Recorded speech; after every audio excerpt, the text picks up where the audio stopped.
Veja aí esse trecho de um julgado do Superior Tribunal de Justiça, lá de Brasília, Corte Máxima, quando estamos falando de lei federal. Tá? Então, sobre esse julgado, não cabe recurso nenhum. Você fala assim, Matheus, mas tem o Superior Tribunal de Justiça e tem o Supremo Tribunal Federal. O Supremo não está acima do Superior Tribunal de Justiça? Não. O Superior Tribunal de Justiça, ele é a última instância, a última palavra é do Superior Tribunal quando a matéria que estiver sendo discutida versar sobre lei federal. Então, se o seu direito está alicerçado numa lei federal, se você está dizendo, olha, eu tenho tal direito porque está escrito na lei federal número tal, esse direito, quem vai dar a última palavra sobre ele é o Superior Tribunal de Justiça, o STJ. Só vai para o STF quando o seu direito estiver na Constituição. Então, quem vai dar a última palavra sobre matéria de lei federal é o STJ. E quem vai dar a última palavra sobre matéria de Constituição, aí sim é o STF. Então, quando a gente fala, né, uma das nossas principais teses de trabalho, impenhorabilidade da pequena propriedade rural, aí sim tá, é um direito que está previsto no artigo 5º da Constituição, então quem vai dar a última palavra é o STF. Aqui neste caso, como a gente está falando de evolução de dívida, e está amparado no Decreto Federal 16767, que tem status de lei federal, quem vai dar a última palavra não é o STF, é o STJ. Eu trouxe para vocês aqui um julgado razoavelmente recente, ele é de agosto de 2024, em que você vai ler o seguinte comigo aqui, olha. Correção monetária e juros de mora, termos iniciais. Pega essa palavra, são de débitos judiciais, não há falar em reformar. Substituição a partir da citação. O que isso quer dizer? Quer dizer que todos os encargos que estiverem previstos no contrato que você assinou, seja um contrato com banco, com cooperativa, com loja de insumo, não importa o tipo de contrato. Isso aqui vale para todos os contratos de crédito rural. Aqueles índices que estiverem inscritos ali no contrato, de juros, de multa, de juros remuneratórios, juros moratórios, com comissão de permanência, todos eles só vão valer até a citação. O que é a citação? É o momento que você recebe a comunicação de que o banco entrou com um processo contra você. Oficial de Justiça ou pelo correio, chega lá uma carta chamada carta de citação. E a partir desse momento em que você recebeu essa carta de citação, não valem mais, não podem mais ser incididos sobre a dívida nenhum daqueles encargos que estão escritos lá no contrato. Então, pouco importa qual é a taxa da multa, pouco importa o índice de juros, ele só vai valer se você pegou uma dívida em 2000 e correção monetária, só vão valer entre 2022 e 2023. Foi o período que o processo ainda não existia. A partir do momento que o processo foi ajuizado, em 2023, não incide mais juros, correção monetária, nem multa. A única coisa que incide sobre o valor é nessa palavra aqui, ó, substituição. Porque todos os juros de mora, juros remuneratórios e multa previstos no contrato, a partir do momento que é ajuizado o processo e você recebe a citação, eles serão substituídos pela Selic. Do artigo 406 do Código Civil, Selic. Olha aqui, tenho agora aqui o tema 112 STJ. O que é um tema? Quando um tribunal decide várias vezes do mesmo, bem sucinta, que é para quê? Para que todo mundo saiba que qualquer processo que chegar naquele tribunal a partir dessa publicação, e veja que essa aqui aconteceu lá em 2009, ou seja, isso já tem tempo, todos os processos que chegarem lá, eles vão ser interpretados desse jeito aqui, ó. Por quê? Porque o tribunal já analisou diversas vezes a questão E em todas as vezes em que ele analisou, ele chegou no mesmo resultado, na mesma conclusão. E por isso, ele aplica o tema, ele publica um tema para que todo mundo saiba. Olha, não adianta você ajuizar um processo se ele estiver fora do que o tema está dizendo, porque nós vamos julgar desse jeito aqui, ó, do Código Civil, é a taxa do Sistema Especial de Liquidação e Custódia, Selic. Veja, já tem até tema do STJ, veja lá, dizendo o quê? A jurisprudência Selic, não possível acumulá-la, ela, não possível acumulá-la com correção monetária, portanto já embutida em sua formação. A prudência das turmas que compõem a segunda sessão do STJ é firme, ó. Não é uma decisão que saiu num processinho ou outro.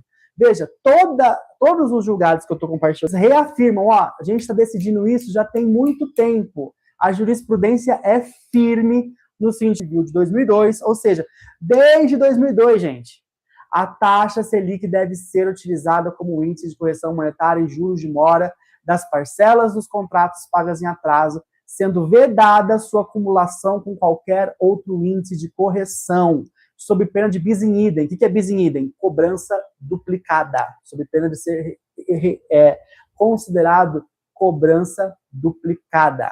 Tá? Veja, a Corte Especial do STJ ratificou o entendimento pela incidência do índice correspondente à taxa Selic. É só a Selic a partir da citação. E aí, agora, nós vamos comprovado aqui que a gente recebe na prática, gente. Olha, esse aqui é um cálculo que foi apresentado num processo de um cliente nosso, em que o banco continuou atualizando a dívida pelos índices do contrato, mesmo depois da citação. Ele não substituiu pela Selic. Ele continuou fazendo a evolução da dívida pelos índices do contrato. Tanto é que você vê aqui, ó, deixa eu tentar dar um zoom para melhorar para vocês. Vamos lá, cada vez que eu tento melhorar, eu pioro. Aqui, ó, acho que está dando para ver, né? Deixa eu tirar isso aqui daqui. Olha aqui, ó, o principal valor corrigido, tudo de acordo com o que está no contrato. Ele não substituiu pela Selic. E aí, veja lá, a dívida inicial era de 3.219.160. Houve uma amortização, né? O cliente pagou 872 mil, e aí ele continua aqui com uma multa, e ele está dizendo que, então, o valor atualizado dessa dívida, de acordo com os índices previstos no contrato, é esse aqui, ó, 411.172. Agora, para você entender, na prática, a diferença que faz quando você substitui os índices do contrato pela Selic a partir da data de citação, vou mostrar para você na próxima página os nossos cálculos, os cálculos que o escritório fez para esse cliente para demonstrar o valor. Aqui. É de R$1.020.000, 150,76. Então, ó, a gente saiu de um cálculo, estamos ao vivo e a cores, ó, 2.411.172,38, que é o valor que o banco falou que era o devido, menos 1.020.150,76 centavos. A diferença está dando uma diferença de R$1.391.021,62. Agora, fala para mim, faz muito mais do que o dobro. Muito mais do que o dobro do que ele de fato poderia cobrar. E isso só ficou demonstrado quando nós fizemos os cálculos e comprovamos judicialmente que os valores cobrados pelo banco estavam muito acima do que poderiam, porque não foi feita a substituição dos encargos contratuais pela Selic a partir da citação. Olha a diferença que isso faz. Pessoal, agora que eu parei de compartilhar minha tela, eu já estou de novo conseguindo ver o chat. Então, se alguém ficou com alguma dúvida, por favor, manda pra gente aqui no chat que eu vou responder para vocês ao vivo, tá? E é por isso que é muito importante a gente fazer esse cálculo, que a gente chama de cálculo de atualização periódica da dívida. Então, uma sigla aqui dentro do escritório chamada CAPD, Cálculo de Atualização Periódica da Dívida. Nós fazemos esse cálculo pelo menos anualmente para os nossos clientes, em parceria com a Cuskilling Company Consultores, que é a empresa do nosso grupo que cuida de cálculos, que é especialista nessa área de cálculos, e vejam a diferença que pode ser apurada. No caso que nós mostramos aqui para vocês, de aproximadamente R$1.300.000 de diferença entre um cálculo e o outro. Então, quando você chega aqui no ecossistema Custódia Quesada Lima, geralmente a gente já te manda direto para a UTI, né? O paciente chega, a gente vai primeiro cuidar dos sinais vitais. Geralmente ele vai passar ali por um pedido de impenhorabilidade, por um pedido de cancelamento do leilão, por um pedido de impedimento da expropriação dos seus bens. Feita essa primeira abordagem, esse primeiro acolhimento, aí a gente passa para um segundo momento, este sim, já de diminuição do valor da dívida. Então, a primeira atitude nossa é te colocar numa posição para que você tenha o reconhecimento de que os seus imóveis não poderão ser leiloados, penhorados, então te dá essa paz para você conseguir dormir melhor à noite, e num segundo momento, aí sim, diminuição do valor dessa dívida. Todas essas estratégias e ferramentas adotadas em conjunto nos permitem conseguir não só a proteção do seu patrimônio, como também a diminuição dos valores que o banco vem cobrando de ti. Então, essa é a nossa aula de hoje. Se alguém ficou com alguma dúvida, pode mandar para a gente aqui no chat. Se a dúvida for referente a essa questão do cálculo da Selic, a gente vai responder já de imediato. Se a dúvida for sobre outros assuntos que não são o tema da aula, aí a gente vai entrar em contato no privado de cada um de vocês para poder respondê-los da melhor forma possível. Gente, de qualquer forma, muito obrigado. Teve gente aqui do Brasil inteiro hoje para compartilhar desse conhecimento. Teve gente de Minas, teve gente do Rio Grande do Sul, teve gente do Mato Grosso, teve gente de São Paulo, teve gente de Santa Catarina, clientes muito queridos que acompanharam a live.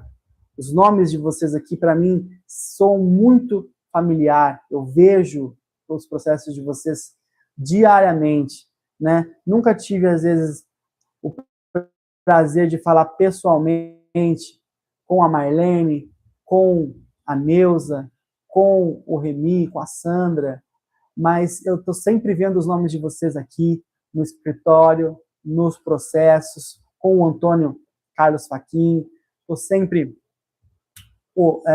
lidando, né, com os assuntos de vocês, de forma que eu me sinto quase que da família, pelo menos um amigo bastante chegado, e agradeço a vocês pela confiança, por terem nos contratado, por estarem ali ativos no Sequoia.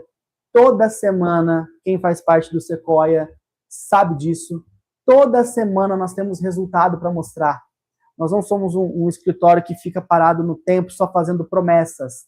Nós mostramos. O Sequoia é muito importante por isso. Se você é cliente e não faz parte do Sequoia, entre no Sequoia. Você vai ver realmente ali resultado prático, de vivência. Olha, no caso do produtor que deu certo, e o produtor está lá no grupo, para você poder chamar ele no privado e perguntar, é verdade mesmo? Deu certo mesmo? Porque aqui a gente faz e a gente comprova. Muito obrigado. Aqui, pergunta, o escritório de vocês atende no Maranhão? Não tem onde a gente não atende. Não tem no Brasil do Oiapoque ao Chuí. Eu tive quase no Chuí esses dias, que eu fui lá visitar um cliente, o José Ramiz. O José Ramiz depois me fala se chegou o pacote de café, que eu prometi que ia mandar um pacotão de café para o José Ramiz. Lá em Pinheiro Machado, já fica ali a poucos quilômetros da fronteira com o Uruguai. Estive em Presidente de Venceslau no final do ano passado, acho que em setembro do ano passado, fronteira quase ali com o Paraguai.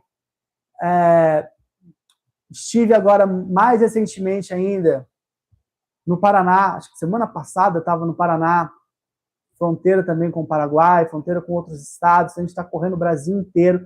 Não tem estado no Brasil em que a gente não atue. E a nossa atuação, ela, apesar de ser à distância, ela é personalizada e ela se encaixa dentro do seu bolso. Porque quando a gente criou essa forma de prestar serviço, nosso interesse era que o cliente tivesse o advogado no bolso dele, que é o celular. Você pegou o seu celular, você tem contato com a gente de forma imediata. Temos uma equipe, uma gerente de relacionamento posta para te ajudar com tudo que você precisar. Marcelo Rodrigues está dando boa tarde. Boa tarde. Pessoal, se ninguém tiver mais nenhuma dúvida, a gente vai encerrar. Essa aula é importante para que vocês entendam o direito e como ele é aplicado na prática e no dia a dia do produtor rural. Espero que vocês tenham gostado. Fiquem com Deus. Até a próxima. Um abraço forte para todos vocês. Marlene, querida, muito obrigado pelos seus comentários no Sequoia, pela sua ajuda, sua motivação, viu? Estamos juntos, vai dar tudo certo.